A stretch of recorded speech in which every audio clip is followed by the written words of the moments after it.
Has the bubble burst? Not for me, personally, no. I am still very much happy within my Pokemon bubble. Me and Squirtle, we are best buds. The only way the value is changing is because Pokemon are now printing more product and putting more product into the market, so the product is now not as limited. Pokemon will print to meet demand. As a modern Pokemon collector, you always have to be aware of that Pokemon have the license and the rights to all of the cards from the modern era. So if there is a demand for it, they're a business. They're going to print it if there's a high demand for their product, as any business would do. So that is just something that as a modern collector you always have to be aware of. But there are going to be in the future some of these cards from these sets that will be held with, nostalgic notoriety, and therefore will retain some sense of value for this particular Pokemon generation. But I do think it's going to be the promotional cards of this era that are going to appreciate and value the most. For example, Special Delivery Pikachu, and when it comes out, Special Delivery Charizard. I have not forgotten about it, don't worry. But those cards, I think, are going to be the cards of this generation that are going to go up to significant heights. And the Pikachu that is in Cramorant's mouth, that's already a significant card. The Kanazawa Pikachus, all of these special limited edition cards are the ones to be collecting. I don't think it is safe to collect modern set cards. But it's tricky. It depends on which value we're talking about, whether it's personal value or financial value. If I look at my Sao cards, I don't think very many other people would find that a valuable collection, because financially speaking they didn't cost a lot of money. But it's not about that for me.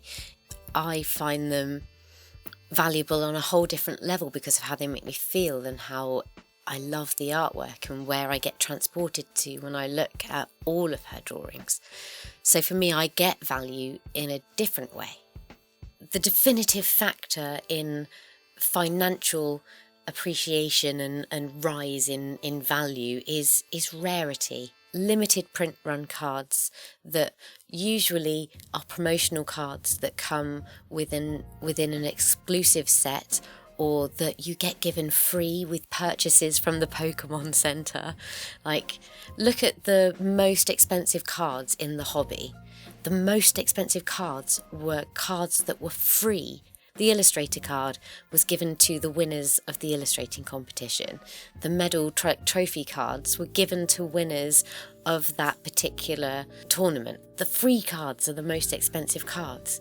So my advice for collecting within the modern era, if you're looking for a card that's going to appreciate and value, is to look for modern exclusive releases, like for example the Special Delivery Pikachu that was an exclusive release because America was now shipping to Canada. Futsal in the UK, we don't know how that's going to play because we've only got 2 so far, so the other 2 are yet to be released, and how one is to ever get the Pikachu one, if we're ever allowed to play together. We'll find it out, don't worry, we'll sort it all out. So yeah, it's possible, but modern sets, it's debatable. There's always going to be cards that break the rules. For example, the Charizard in the Hidden Fate set, there are loads of them, absolutely loads of them out in the population, and more are being revealed and coming back from PSA every day. This is where it breaks the rules, is because the demand for that card is still just so high. The spotlight has just been on them. It's a Charizard card. it gets people talking about Pokemon, and that's the same with like what we've just experienced with Shining Fates. The amount of exposure and like headlights on the fact that it's the 25th anniversary, it's coming out, it's going to have a shiny subset just like Hidden Fates had a shiny subset. How much like Hidden Fates is Shining Fates going to be?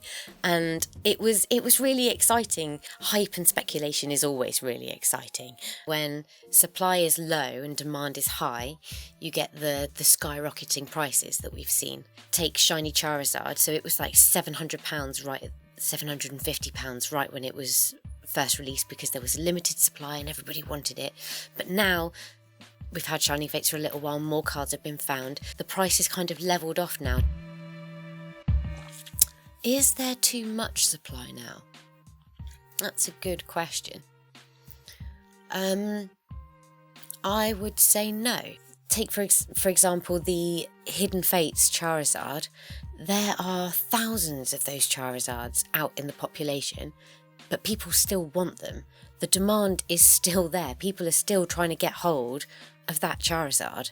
And I really like the fact that Hidden Fates is coming out for people to have that experience, because it's one thing to be able to just buy the card in its individual self, but to actually find it yourself in a Pokemon packet, that's a whole different experience. And I think that's what a lot of people chase while they're chasing those chase cards, is that whole, like, it is kind of like euphoric, that moment when you've opened a packet and you find that chase card you've been looking for.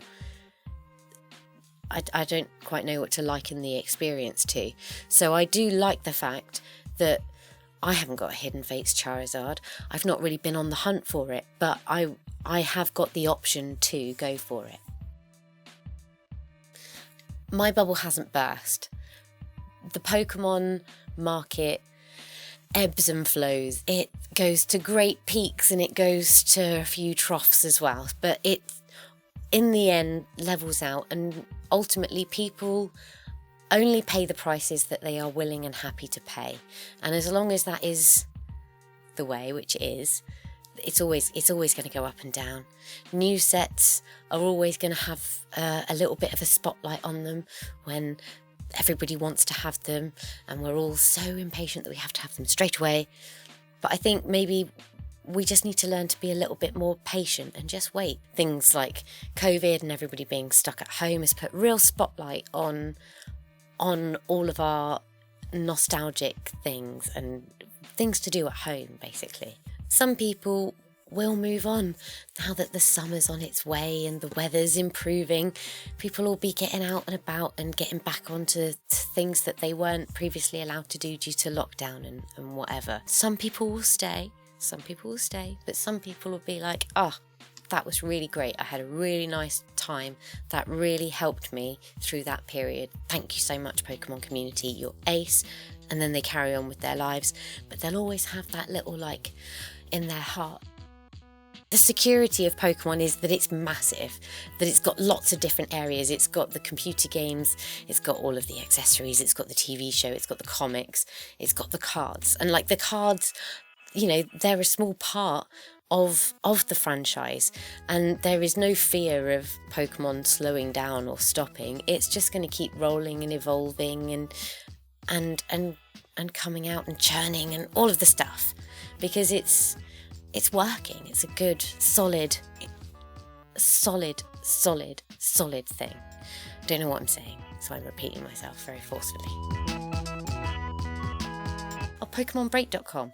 Go check that out. Come support the channel. I would be ever so grateful, and then we get to hang out.